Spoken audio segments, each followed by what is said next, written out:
Hello दोस्तों, आप लोगों का स्वागत है आपके अपने यूट्यूब चैनल सरकारी नौकरी में। आज से हम जो एडुटेरिया की जो 7500 प्लस जो ये आई है बुक मार्केट में, इसमें क्या है कि 150 सेट हैं और एक एक सेट में 50-50 क्वेश्चन हैं, यानी 150 गुणा 50 यानी 7500, यानी 7500 इसमें क्वेश्चन है। तो इसमें जो एक सेट है उसमें 50 क्वेश्चन को एक सेट के तरीके से रोज़ हम शुरू करेंगे इसी में। ठीक है, तो ये इस सीरीज़ का हमारा पहला टेस्ट होगा। देखिए, आपको ये बुक कई यूट्यूब चैनलों में करवाई होगी, लेकिन मैं जो आपको करवाऊंगा उसमें देखिएगा कि मैंने कैसे जो ऑप्शन है वो तो है, उसके बाद में जहाँ से और भी क्वेश्चन बन सकते हैं वो भी मैं आपको बताऊँगा। ठीक है, तो चलिए, ये है हमारी बुक एडुटेरिया की 7500 प्लस। इसमें सारे क्वेश्चन जो हैं बहुविकल्पीय टाइप के हैं। और ये किसके किसके लिए उपयोगी है? ये सभी स्टेट के पीसीएस के लिए, बिहार ट्रिपल एससी जो है BP SSC, SSC, railway, banking, CDS, NDA, teacher exam, यानी जितने भी जहाँ पे जीएस और जीके पूछा जाता है वहाँ के लिए, सबके लिए ज़रूरी है ये। तो ये हमारा पहला क्वेश्चन है, इसका जो सेट है हमारा प्रैक्टिस सेट नंबर 1। कौन सा प्रैक्टिस सेट नंबर 1 है? इसका जो पहला क्वेश्चन है हमारा कि रिपब्लिकन पार्टी ऑफ इंडिया के संस्थापक निम्नलिखित में से कौन थे? Subhash Chandra Bose, Bhagat Singh, Ramesh Chandra Majumdar, B R Ambedkar. सही आंसर से क्या हो जाएगा? Option number D, B R Ambedkar थे ये रिपब्लिकन पार्टी ऑफ इंडिया के संस्थापक। अब देखिए, ये इन्होंने जो ये थे सुभाष चंद्र बोस, इसमें इन्होंने क्या गठन किया था? All India forward block. ये ऑल इंडिया फॉरवर्ड ब्लॉक से संबंधित थे। और भगत सिंह जो थे, इन्होंने नौजवान सभा की स्थापना की थी।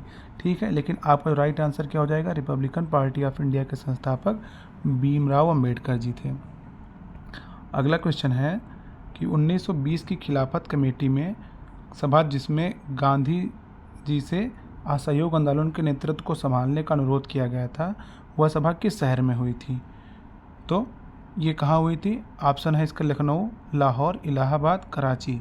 सही आंसर से क्या हो जाएगा? ऑप्शन नंबर सी, इलाहाबाद में ये सभा हुई थी। अब देखिए, जो खिलाफत कमेटी थी, इसका जो ये गठन हुआ था, ये कब हुआ था? मार्च 1919 में। कहाँ पे? बॉम्बे में हुआ था। ठीक, ये मार्च 1919 में खिलाफत कमेटी गठन हुआ था बम्बई में। और इसका जो सही आंसर दूसरे का हो जाएगा, कहाँ पे हुई थी ये सभा? असहयोग आंदोलन के नेतृत्व को संभालने का अनुरोध जहाँ गांधी जी से किया गया था, वो इलाहाबाद में। तीसरा क्वेश्चन है कि निम्नलिखित में से कौन से व्यक्ति होम रूल लीग की स्थापना में शामिल नहीं थे? Bal Gangadhar Tilak, Annie Besant, S Subramaniam Iyer और एच एस अलकाट। देखिए, इसका जो सही आंसर क्या हो जाएगा? Option number D. कौन? H S Olcott. ये जो थे, ये शामिल नहीं थे। ये कहाँ थे? ये किसके संस्थापक थे? होम रूल लीग के नहीं, ये थियोसॉफिकल सोसाइटी के सह संस्थापक थे H S Olcott. Home rule league से संबंधित नहीं है ये। अगला क्वेश्चन हो जाएगा, नोआखाली घटना के समय महात्मा गांधी के निजी सचिव कौन थे? ऑप्शन है निर्मल कुमार बोस, महादेव देसाई। तो चौथे का सही आंसर क्या हो जाएगा? Option number C, Pyarelal. कौन? प्यारेलाल। अब देखिए, नोआखाली घटना जो है, अब ये आपके मन में आ रहा हो कि नोआखाली घटना थी क्या? देखिए, ये नोआखाली जगह है, ये वर्तमान में बांग्लादेश में है। ठीक है, ये जो घटना हुई थी 1946 में हुई थी, जो ये माउंटबेटन योजना के बाद में जो देश का बंटवारा था, उसी समय हिंदू मुस्लिम दंगे हो रहे थे उस टाइम पे। तो गांधी जी जो थे वो वहाँ पे गए थे उन दंगों को रोकने के लिए। उस टाइम पे उनके निजी सचिव कौन थे? ये प्यारेलाल थे। ठीक, अगला क्वेश्चन है हमारा, सविनय अवज्ञा आंदोलन की असफलता के बाद गांधी जी ने महत्व दिया? ऑप्शन में रचनात्मक कार्यक्रम को, हिंसा के सीमित उपयोग को, अंग्रेजों से समझौते को और परंपरागत कार्यक्रम को। तो इसका जो पांचवे का सही आंसर क्या हो जाएगा? Option number A. किसका यहाँ पर गांधी जी ने महत्व दिया था? रचनात्मक कार्यक्रम को। देखिए, सविनय अवज्ञा जो आंदोलन था, ये कब हुआ था?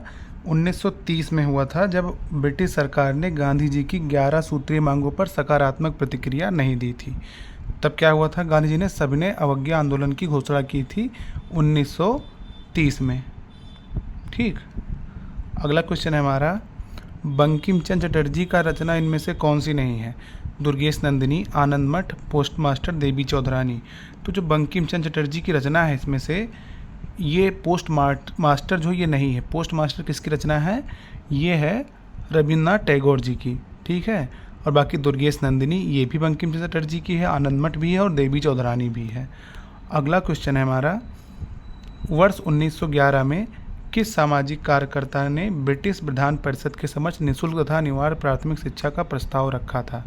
ऑप्शन में सत्येंद्र नाथ बोस हैं, गोपाल कृष्ण गोखले हैं, दादा भाई नौरोजी हैं और फिरोज शाह मेहता हैं। जो 7वें का सही आंसर क्या हो जाएगा? Option number B, Gopal Krishna Gokhale ने ये रखा था।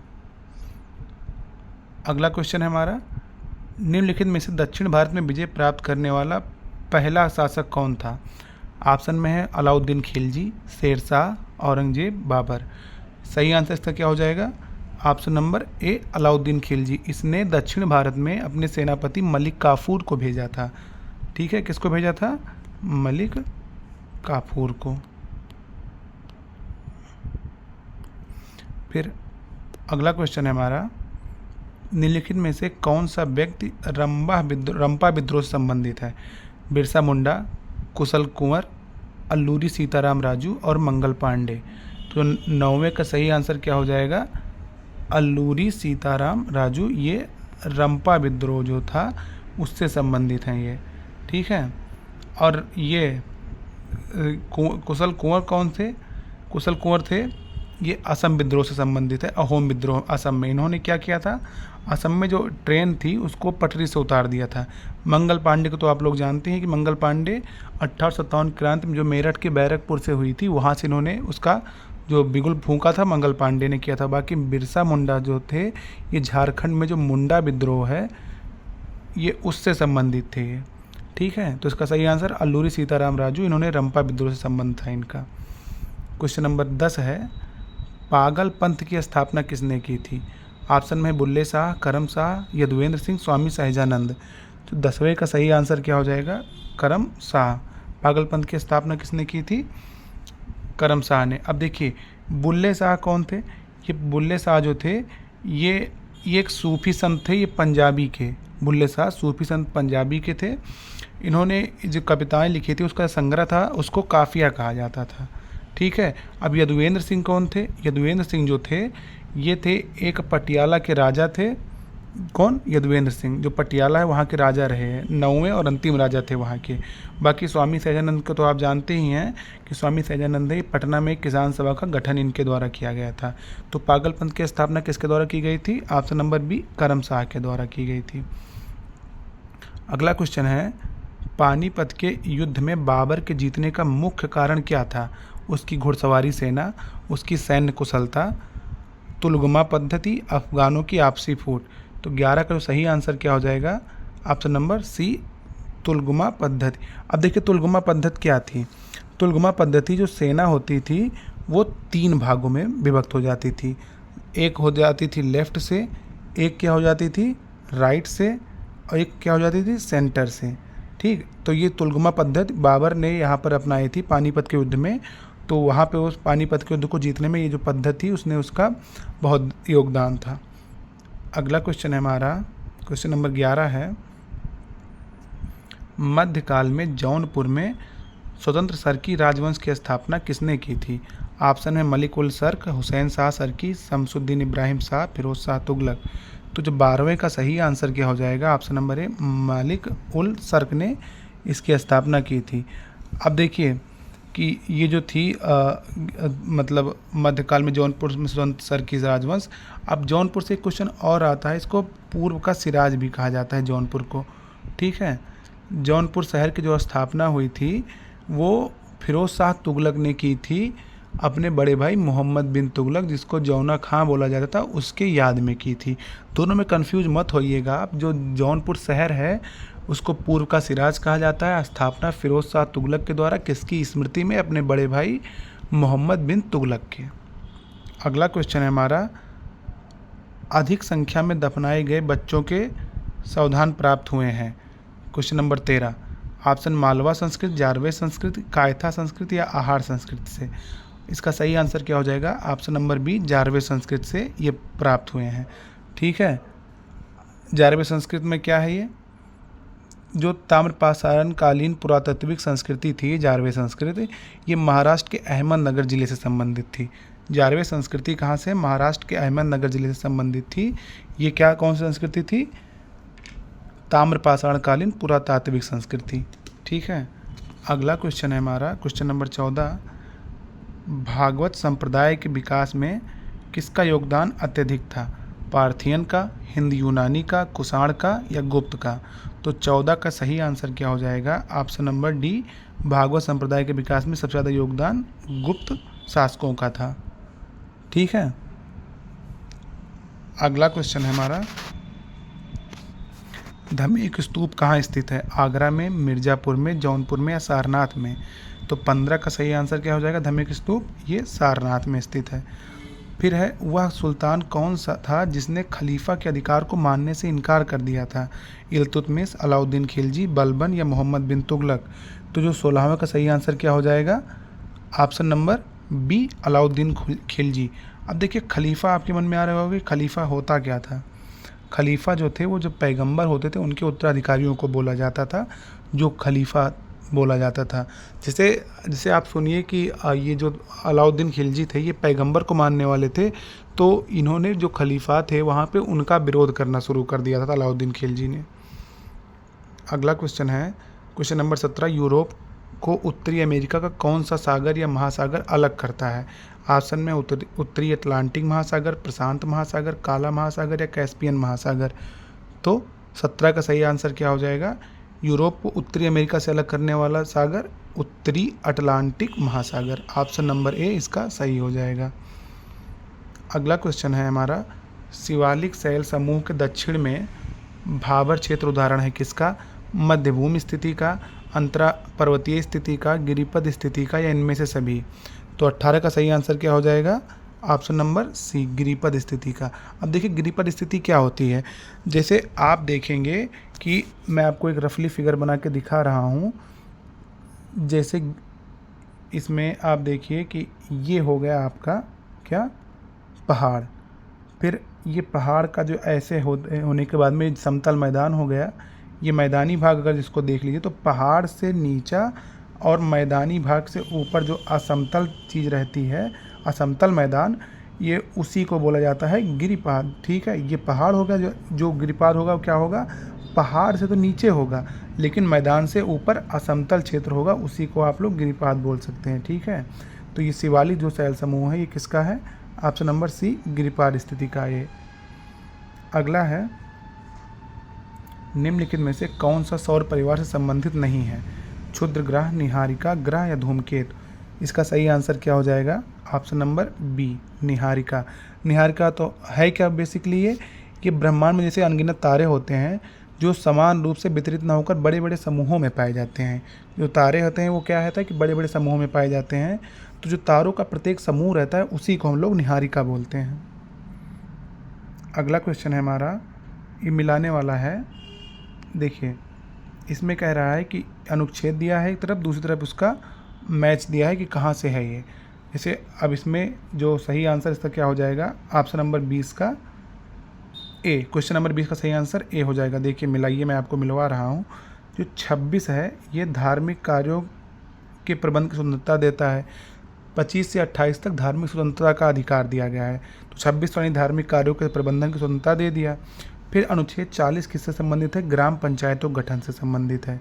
ठीक है, फिर अनुच्छेद 98 किससे है? संसद के सचिवालय से है। और अनुच्छेद 239 किससे है? संघ शासित क्षेत्रों के प्रशासन से है संबंधित। ठीक, इसका ऑप्शन नंबर ए वाला एकदम राइट हो जाएगा। अगला क्वेश्चन है हमारा, निम्नलिखित क्षेत्रों में से किस एक क्षेत्र में राज्य सरकार का स्थानीय इकाइयों पर नियंत्रण नहीं होता है? राज्य सरकार का स्थानीय इकाइयों पर नियंत्रण किस क्षेत्र में नहीं होता है? ऑप्शन में नागरिकों की शिकायतें, आर्थिक मामले, विधि निर्माण या कार्मिक मामले? सही आंसर से क्या हो जाएगा? ऑप्शन नंबर ए, नागरिकों की शिकायतों पर राज्य सरकार का नियंत्रण नहीं होता है, क्योंकि जिसको शिकायत होगी तो वो खुद ना खुद सरकार के पास जाके अपनी समस्या का समाधान करवाने के लिए परेशान रहेगा। ठीक है, बाकी तो आर्थिक मामलों पर सरकार नियंत्रण कर सकती है, कार्मिक मामले सरकार के हैं, विधि निर्माण सरकार का काम है ही, लेकिन नागरिकों की शिकायतें करना नागरिक स्वयं करेंगे इसको। अगला क्वेश्चन है हमारा, निम्नलिखित में से कौन से कथन गलत हैं। देखिए, जैसे आपको जब मिलता है ये सब तरीके क्वेश्चन, तो जो सही गलत है तो उसको आप अंडरलाइन कर लीजिए कि हमसे गलत पूछ रहा है। पहला है, मौलिक अधिकार पर संविधान का भाग 3 जो है यूएसए के बिल ऑफ राइट्स पर आधारित है, तो एकदम सही हो जाएगा ये, तो ये गलत होगा नहीं। संविधान के अनुच्छेद 21 के अंतर्गत मृत्यु का अधिकार मूलभूत अधिकार है, नहीं, बिल्कुल नहीं, मृत्यु का अधिकार आपका मूलभूत अधिकार नहीं है। भारतीय संविधान का एक पूर्ण संघीय संविधान नहीं, एक अर्ध संघीय संविधान है। भारतीय संविधान के अनुसार मूलभूत अधिकारों को हटाया जा सकता है, किसी भी परिस्थिति में मूल अधिकार का हटाना नहीं है। निलंबन राष्ट्रपति कुछ समय के लिए कर सकता है, लेकिन हटाया बिल्कुल नहीं जा सकता है। तो इसमें से पहला वाला सही है, बाकी बी और सी और डी ये सारे गलत हैं, तो इसका सही आंसर ऑप्शन नंबर डी हो जाएगा। अगला क्वेश्चन है, क्वेश्चन नंबर 23 है, वर्ष 2011 में भारत के संविधान में होने वाले 97 संशोधन का संबंध किस विषय से है। 14 वर्ष तक के बच्चों की अनिवार्य व निःशुल्क शिक्षा से है, सहकारी संस्थाओं गठन एवं कार्य संचालन से है, आतंकवाद से निपटने हेतु कठोर प्रयासों से है, या भ्रष्टाचार रोकने हेतु लोकपाल की व्यवस्था से है। तो क्वेश्चन नंबर 23 का सही आंसर क्या हो जाएगा, ये सहकारी संस्थाओं का गठन एवं कार्य संचालन से है। ये क्या है, 86वां संविधान संशोधन है। ठीक है, क्वेश्चन नंबर 24 है, भारत के संसद द्वारा पंचायत प्रावधान अनुसूचित क्षेत्रों तक विस्तार कानून कब पारित किया गया, 1992 में, 94 में, 96 में या 99 में। तो 24 का सही आंसर क्या हो जाएगा, ऑप्शन नंबर सी 1996 में। अगला क्वेश्चन है हमारा, व्यक्तिगत प्रयोज्य आय यानी पीडीआई एक क्या है। तो ऑप्शन में है पीडीआई क्या होता है, वो व्यक्तिगत आय में से व्यक्तिगत कर भुगतान निकालने पर मिलती है, कि व्यक्तिगत आय में से व्यक्तिगत कर भुगतान में से गैर कर आय भुगतान निकालने में मिलती है, पीडीआई या व्यक्तिगत आय में से गैर कर भुगतान निकालने से मिलती है, या इनमें से कोई नहीं। सही आंसर क्या हो जाएगा, ऑप्शन नंबर बी, जो पीडीआई होता है यानी व्यक्तिगत प्रयोज्य आय होती है, व्यक्तिगत आय में से आप व्यक्तिगत कर भुगतान निकाल लीजिए, फिर उसके बाद में गैर कर भुगतान निकाल लीजिए, यही आपकी व्यक्तिगत प्रयोज्य आय होगी। अगला क्वेश्चन है, शरीर के संपर्क में स्पिरिट ठंडी अनुभूति देती है। जो स्पिरिट होती है ठंडी अनुभूति देती है क्योंकि यह एक द्रव है, पारदर्शी है, अत्यंत वाष्पशील है या सुचालक है। तो इसका सही आंसर क्या हो जाएगा, ऑप्शन नंबर सी, ये अत्यंत वाष्पशील होती है स्पिरिट, तभी आपको ठंडी का अनुभव देती है। ठीक है, अगला क्वेश्चन है, जब जल वाष्प में परिवर्तन होता है तब क्या होता है, तापमान परिवर्तित होता है, ऊष्मा का प्रवाह नहीं होता है, वातावरणीय ऊष्मा स्रोत से ऊष्मा जल में प्रवाहित होती है, या ऊष्मा का प्रवाह जलवाष्प से जल की ओर होता है। तो 27 का जो सही आंसर हो जाएगा ऑप्शन नंबर सी, वातावरणीय ऊष्मा स्रोत से ऊष्मा जल में प्रवाहित होती है। ठीक है, ये हो गया 27 नंबर का सही आंसर।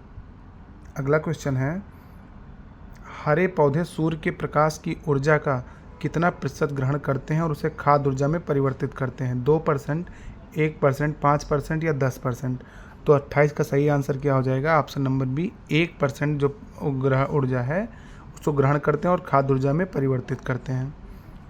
अगला क्वेश्चन हमारा 29 नंबर, देखिए इसको मिलाना है आपको, धातु है और फिर संबंधित रोग हैं। क्वेश्चन नंबर 29 में है धातु और संबंधित रोग से। तो देखिए ये इसका जो सही आंसर क्या हो जाएगा, ऑप्शन नंबर डी है, यही इसका सही हो जाएगा, डी वाला। देखिए पहले को आप मिला देंगे, आर्सेनिक से फेफड़े का कैंसर होता है, कैडमियम से श्वसन हड्डियों में कमजोरी हो जाती है, और ये पॉलीविनाल क्लोराइड में क्या होता है, श्वसन संबंधी समस्या आ जाती है, और बेरियम से मस्तिष्क में सूजन हो जाती है। यानी पहले, दूसरे, तीसरे, चौथे में 1, 3, 4, 2 है। आर्सेनिक से श्वसन संबंधी वो फेफड़ों का कैंसर हो गया, आर्सेनिक से, कैडमियम से क्या हो गया, हड्डियों में कमजोरी हो गई, और पॉलीविनाल क्लोराइड से क्या हो गया, श्वसन संबंधी समस्या, और बेरियम से मस्तिष्क में सूजन हो गया। अब अगला देखिए, सांद्र सल्फ्यूरिक अम्ल की उपस्थिति में एसिटिक अम्ल तथा एथिल अल्कोहल के मध्य होने वाली अभिक्रिया कहलाती है। तो ये क्या कहलाती है, जल अपघटन होता है, या साबुनीकरण होता है, या हाइड्रोजनीकरण होता है, या एस्टरीकरण होता है। देखिए जब भी किसी अम्ल में अल्कोहल मिलाया जाता है तो वो एस्टरीकरण की प्रक्रिया उसमें होती है। ठीक, सल्फ्यूरिक अम्ल हो सकता है या हाइड्रोक्लोरिक अम्ल, कुछ भी हो सकता है। ये कौन सी प्रक्रिया होगी? एस्टरीकरण की प्रक्रिया होगी। अगला क्वेश्चन है, ग्रेफाइट में परतों को एक दूसरे से मिलाकर रखा जाता है। ऑप्शन में वान डर वाल्स बलों द्वारा, धात्विक आबंध द्वारा, आयनी आबंध द्वारा या सहसंयोजी आबंध द्वारा। तो इसका सही आंसर वान डर वाल्स बलों द्वारा होता है। देखिए वान डर वाल्स क्या होता है? एक क्षीण प्रकार का असंयोजी रासायनिक बंध होता है। अब इसी बल के द्वारा जो छिपकली होती है वो दीवारों में चिपकी रहती है। किस बल के द्वारा? वान डर वाल्स बलों के द्वारा छिपकलियाँ भी होती हैं और दीवार में चिपकी रहती हैं और ग्रेफाइट की परतें भी एक दूसरे के ऊपर रहती हैं। अगला क्वेश्चन हमारा कह रहा है कि निम्नलिखित में से कौन सा एक यातायात संचालित नगरों में भूरी वायु बनने से संबंध है? यानी ऑप्शन में है sulphur dioxide, nitrogen dioxide, carbon dioxide या कार्बन मोनोऑक्साइड। तो इसमें जो सही आंसर क्या हो जाएगा? Option number A sulphur dioxide है। जहाँ पे हैवी ट्रैफिक रहता है, जहाँ पे यातायात की समस्याएं रहती है, वहाँ पर जो ये भूरी वायु बनती है सल्फर डाइऑक्साइड की उपस्थिति में बनती है। अगला क्वेश्चन है हमारा, किस प्रकार के ऊतकों से मनुष्य में ग्रंथि का निर्माण होता है? ऑप्शन में है पेशीय ऊतक, तंत्रिका ऊतक, उपकला ऊतक या संयोजी ऊतक। तो जो ग्रंथियों का निर्माण होता है वो किससे होता है? उपकला ऊतक होता है। अगर उपकला ऑप्शन में नहीं दिया गया होगा तो एपिथेलियमी ऊतक, इसको इंग्लिश में एपिथेलियमी बोला जाता है। तो ग्रंथि के निर्माण के लिए ये उपकला ऊतक है। बाकी संयोजी ऊतक में आप देखेंगे ये क्या होता है, जो रुधिर है आपका संयोजी ऊतक में आ जाता है। तंत्रिका ऊतक से आपकी जो ये है ब्रेन संबंधित चीज़ें वो बनती हैं। पेशीय ऊतक में जो आपकी मस्कुलर संबंधित चीज़ें हैं वो आपकी बनती है। मांस वांस का चढ़ना पेशीय ऊतकों से संबंधित है। अगला क्वेश्चन है हमारा, मनुष्य की लार में उपस्थित एक घातक लाइसोजाइम किस रूप में कार्य करता है? प्रतिजीवाणु कारक के रूप में, जाइमोजन के रूप में, एमाइलेज के रूप में या लाइपेज के रूप में। तो 34 का सही आंसर क्या हो जाएगा? ऑप्शन नंबर ए प्रतिजीवाणु कारक के रूप में। ये लार जो होता है एक लाइसोजाइम किस रूप में कार्य करता है? तो प्रतिजीवाणु कारक के रूप में। अगला क्वेश्चन है हमारा, पौधों में रंध्रों का खुलना व बंद होना किस पर निर्भर करता है? परासरणीयता पर, स्फीति दाब पर, वाष्पोत्सर्जन पर या निस्यंदन पर। सही आंसर क्या हो जाएगा? स्फीति दाब पर नियंत्रित करता है ये पौधों में रंध्रों का खुलना या बंद होना। अब स्फीति दाब क्या होता है? जैसे देखिए कि अधिक परासरण की जो स्थिति में जो जीवद्रव्य कला द्वारा कोशिका भित्ति के ऊपर जो डाला गया दाब होता है वही होता है ये स्फीति दाब। ठीक, तो ये स्फीति दाब किसके लिए उत्तरदायी है? पौधों में रंध्रों का खुलना व बंद होने से। अगला क्वेश्चन है हमारा, निम्नलिखित में से कौन फूल का एक अंश या भाग है? मध्य सिरा, स्त्री केसर, सिराएं या इनमें से कोई नहीं। तो इसका सही आंसर क्या हो जाएगा? ऑप्शन नंबर बी स्त्री केसर। अगला क्वेश्चन हमारा 37 नंबर है, सफ़ेद फास्फोरस के संबंध में निम्नलिखित कथनों पर विचार कीजिए। ठीक, यह एक विषैला पदार्थ है जिसका उपयोग रासायनिक हथियार के रूप में किया जाता है। दूसरा है, यह अत्यधिक ज्वलनशील है और हवा के संपर्क में आने पर स्वतः प्रज्वलित हो जाता है। तो ये दोनों जो कथन हैं 37 नंबर के, दोनों के दोनों कथन क्या हैं? सही हैं, एक और जो दोनों। अब देखिए जो फास्फोरस है इसका संकेत क्या होता है? P होता है। इसका परमाणु क्रमांक कितना होता है? 15 होता है। ठीक, तो ये इसमें दोनों चीज़ें, फास्फोरस अत्यंत ही एक विषैला चीज़ है। ये हवा के संपर्क में आने पर भी इसमें विस्फोट हो जाता है, स्वतः जल जाता है और ये विषैला पदार्थ है। इसको युद्ध का पदार्थ भी कहते हैं क्योंकि युद्ध में इसका प्रयोग होता है। अगला क्वेश्चन है हमारा, सामान्य ठंड में निम्नलिखित में से कौन नासिका संकुलन के लिए उत्तरदायी है? एंटीहिस्टामिन, हिस्टामिन, प्रतियम या विटामिन। तो 38 का सही आंसर क्या हो जाएगा? Option number B histamine. अगला क्वेश्चन है, केंद्रक कलक निर्माण किस केशिकांग द्वारा होता है? ऑप्शन में है अंतर्द्रव्य जालिका में, हरित लवक में, माइटोकॉन्ड्रिया में या गाल्जी काय में। तो सही आंसर क्या हो जाएगा? अंतःद्रव्य जालिका में इसका निर्माण होता है, केंद्रक कलक निर्माण। अगला क्वेश्चन है, लसीका रुधिर किस ऊतक का उदाहरण है? ग्रंथिल ऊतक, उपकला ऊतक, पेशीय ऊतक या संवहनीय ऊतक। जो संवहनीय ऊतक है इसी को आप संयोजी ऊतक कहते हैं और जो रुधिर होता है ये इसी का उदाहरण है। ठीक, अभी मैंने ऊतक के विषय में ऊपर बताया है कि ऊतक में क्या है, किसके द्वारा क्या बनता है। अब 41 नंबर क्वेश्चन है, भारतीय अर्थव्यवस्था के संदर्भ में खुला बाजार परिचालन किसे कहा जाता है? ऑप्शन में है अनुसूचित बैंक द्वारा आरबीआई से ऋण लेना से है, वाणिज्यिक बैंकों द्वारा उद्योग एवं व्यापार क्षेत्रों को ऋण देने से है, या आरबीआई द्वारा सरकारी प्रतिभूतियों के क्रय और विक्रय करने से है, या ए और बी दोनों है। तो सही आंसर से क्या हो जाएगा? आरबीआई द्वारा सरकारी प्रतिभूतियों के क्रय एवं विक्रय से संबंधित है खुला बाजार परिचालन। ठीक। क्वेश्चन नंबर 42 है, पूंजी खाता परिवर्तनीयता की सिफारिश निम्नलिखित में से किसने की थी? तारापोर समिति ने, रंगराजन समिति ने, आबिद हुसैन समिति ने, या नरसिंघम समिति ने? तो ये किसने की थी? ये तारापोर समिति ने पूंजी खाता परिवर्तनीयता की सिफारिश। अगला क्वेश्चन है हमारा, भूगोल को मानव पारिस्थितिकी के रूप में परिभाषित करने वाले विद्वान कौन थे? Vidal de la Blache, Jean Brunhes, H Barrows, या फेडरिक रेडजेल? तो सही आंसर इसका option number C H Barrows थे। अगला क्वेश्चन है हमारा, भारत के निम्नलिखित क्षेत्रों में से कौन सा पारिस्थितिकीय उष्ण स्थल माना जाता है? ऑप्शन में है पश्चिमी हिमालय, पूर्वी हिमालय, पश्चिमी घाट, या पूर्वी घाट? तो सही आंसर इसका ऑप्शन नंबर सी पश्चिमी घाट हो जाएगा। जैसे ये आप देखते हो कि केरल है, ये भारत के मैप में नीचे का जो ये वाला हिस्सा है इसी को हम पश्चिमी घाट कहते हैं। ये पश्चिमी घाट है और ये पूर्वी घाट है, और जहाँ ये दोनों घाट एक दूसरे को मिल रहे हैं वो नीलगिरी नाम से जाना जाता है। ठीक। 45 नंबर क्वेश्चन है हमारा, विश्व संगीत दिवस कब मनाया जाता है? यानी संगीत दिवस की बात हो रही है, 19 मई, 21 जून, 23 जुलाई, 18 सितंबर? तो 45 का सही आंसर क्या हो जाएगा? ऑप्शन नंबर बी 21 जून को मनाया जाता है। अगला क्वेश्चन है, भारत का पहला राष्ट्रीय सामुद्रिक पार्क कहाँ स्थित है? कच्छ में, सुंदरवन में, चिल्का झील में, निकोबार द्वीप समूह में? सही आंसर इसका गुजरात के कच्छ में है। अगला क्वेश्चन है, किसने कहा था कि स्वाद का वास्तविक स्थान जीभ नहीं बल्कि मन है? अरविंद घोष ने, रविन्द्रनाथ टैगोर ने, महात्मा गांधी ने, या स्वामी विवेकानंद ने? तो 47 का सही आंसर क्या हो जाएगा? ऑप्शन नंबर सी महात्मा गांधी ने कहा था कि जो स्वाद होता है वो जीभ से नहीं बल्कि मन से प्राप्त होता है। अगला क्वेश्चन है क्वेश्चन नंबर 48, द सोशलिस्ट नामक समाचार पत्र का प्रकाशन सर्वप्रथम किसने किया था? श्यामजी कृष्ण वर्मा ने, श्रीपद अमृत डांगे ने, एनी बेसेंट ने, या सर सैयद अहमद खान ने? सही आंसर इसका क्या हो जाएगा? श्रीपाद अमृत डांगे ने इसका प्रकाशन किया था। अगला क्वेश्चन है हमारा, भैंसा सिंगी नामक जात किस राज्य में पाई जाती है? ऑप्शन है बिहार, असम, मिजोरम, नागालैंड? तो 49 का सही आंसर क्या हो जाएगा? ऑप्शन नंबर डी, ये भैंसा सिंगी नामक जाति नागालैंड में पाई जाती है। अगला क्वेश्चन है हमारा, HDPE का पूरा नाम क्या है? 50 नंबर है, तो इसका सही आंसर क्या हो जाएगा?